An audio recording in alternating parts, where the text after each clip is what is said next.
una mujer que fue amada, temida, mitificada y finalmente traicionada por el poder y el destino. Hola, soy Alicia y esta es la historia de Cleopatra, la última reina de Egipto. Antes de comenzar, no olvides suscribirte, activar la campanita de notificaciones y seguirme en mis redes sociales como Alicia. Ahora sí, prepárate, porque lo que estás por escuchar es mucho más que una historia antigua, es una historia de amor, poder y tragedia. Cleopatra nació alrededor del año 69 a.C. en Alejandría, Egipto, una ciudad fundada por Alejandro Magno. Pertenecía a la dinastía ptolemaica, una familia de origen griego macedonio que había gobernado Egipto durante casi 3 siglos. Su padre Ptolomeo Auletes era un rey débil y más interesado en la música que en la política. Su madre no está confirmada, pero muchos historiadores creen que era una noble egipcia, lo que haría de Cleopatra la primera de su dinastía que realmente hablaba el idioma egipcio. Y ese detalle no es menor, mientras los reyes anteriores hablaban solo griego, Cleopatra hablaba hasta 9 idiomas, entre ellos hebreo, sirio, etíope y por supuesto egipcio.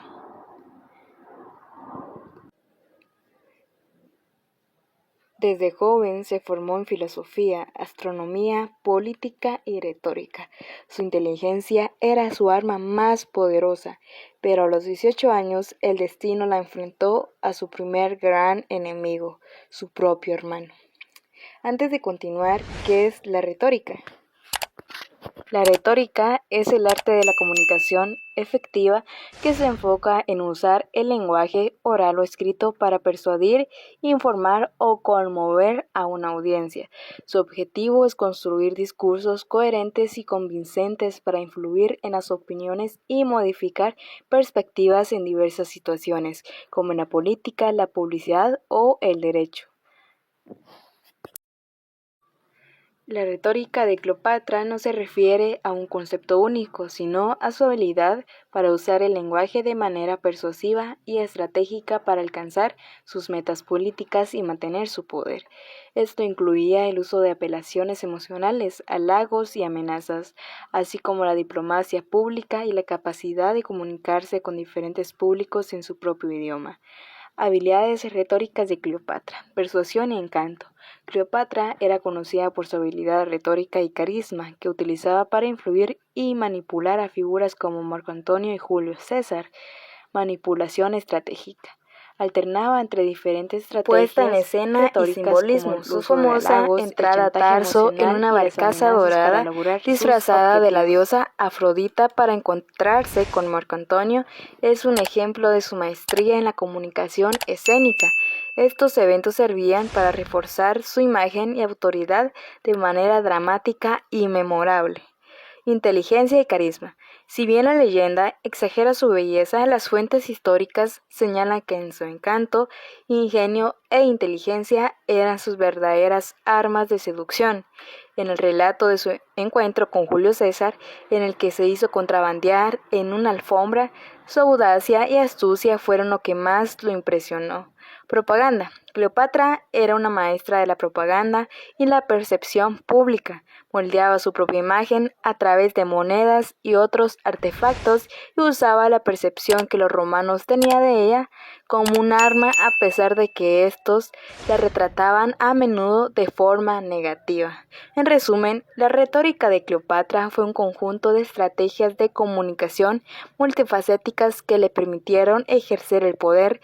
Este hecho podría ser ficticio o al menos una versión exagerada de los cronistas romanos, pero lo cierto es que César quedó fascinado. Cleopatra tenía solo 21 años, César 52, y juntos se convirtieron en aliados y amantes. César ayuda a Cleopatra a recuperar el trono. Tras la batalla del Nilo, el joven Ptolomeo murió ahogado mientras intentaba huir, y Cleopatra volvió a reinar ahora junto a su hermano menor Ptolomeo siguiente. Pero el poder ya era completamente suyo, y poco después Cleopatra dio a luz a un hijo, Cesarión, el pequeño César.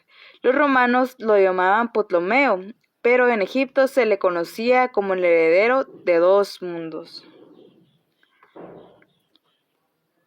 En el año 46 a.C., Cleopatra viajó a Roma con su hijo Cesarión. Se instaló en una lujosa villa cerca del río Tíber. Su presencia causó un escándalo. Una reina extranjera, amante de César, adorada de dioses egipcios y además madre de un posible heredero ilegítimo. César mandó construir una estatua dorada de Cleopatra en el templo de Venus Genetrix, lo que enfureció al Senado romano. Ella se movía con elegancia, vestida como la diosa Isis, símbolo de poder femenino y maternidad. Pero en el 44 a.C. el destino cambió. Julio César fue asesinado en los idus de marzo, apuñalado por sus propios senadores. Cleopatra huyó a Roma, llevándose a su hijo. Su sueño de gobernar junto a César se desvanecía, y fue entonces cuando Marco Antonio apareció en su vida. Marco Antonio, uno de los hombres más poderosos de Roma, tras la muerte de César, era carismático, valiente y muy ambicioso. En el año 41 a.C., pidió a Cleopatra que acudiera a Tarsos, actual Turquía, para explicar su lealtad hacia Roma. Ella llegó en una barca dorada, vestida como la diosa Afrodita, rodeada de sirvientas y perfumes. Antonio quedó hipnotizado, y así comenzó una de las historias de amor más legendarias del mundo antiguo. Durante años vivieron entre Egipto y Roma, disfrutando de fiestas, lujos y poder. Tuvieron 3 hijos: Alejandro Helios, Cleopatra Selene y Ptolomeo Filadelfo. Pero su relación provocó la furia de Octavio, el sobrino y heredero de César. Octavio acusó a Cleopatra de embrujar a Marco Antonio, de usar la magia para dominarlo. En el 32 a.C., Roma declaró la guerra a Egipto. En el 31 a.C., Octavio marchó hacia Egipto decidido a acabar con ellos. Cuando Antonio creyó que Cleopatra había muerto, se suicidó con su espada. Herido, fue llevado ante ella, murió en sus brazos en una de las escenas más trágicas de la historia antigua. Cleopatra fue capturada. Octavio quería exhibirla en Roma como trofeo, pero la reina del Nilo no lo permitiría. El 12 de agosto del año 30 a.C., con 39 años, Cleopatra se quitó la vida. Según la versión más conocida, una cobra egipcia, una aspid, mordió su pecho, pero los historiadores modernos creen que usó un veneno líquido, posiblemente a base de cicuta u opio. Lo cierto es que murió como vivió, libre, orgullosa y rodeada de misterio. Su hijo Cesarión fue ejecutado poco después por orden de Octavio, que se convirtió en el primer emperador romano, Augusto. Así terminó la historia de la última faraona de Egipto y con ella la era de los faraones. Cleopatra fue pintada por los enemigos romanos como una bruja, una seductora peligrosa. Pero la historia moderna revela otra verdad.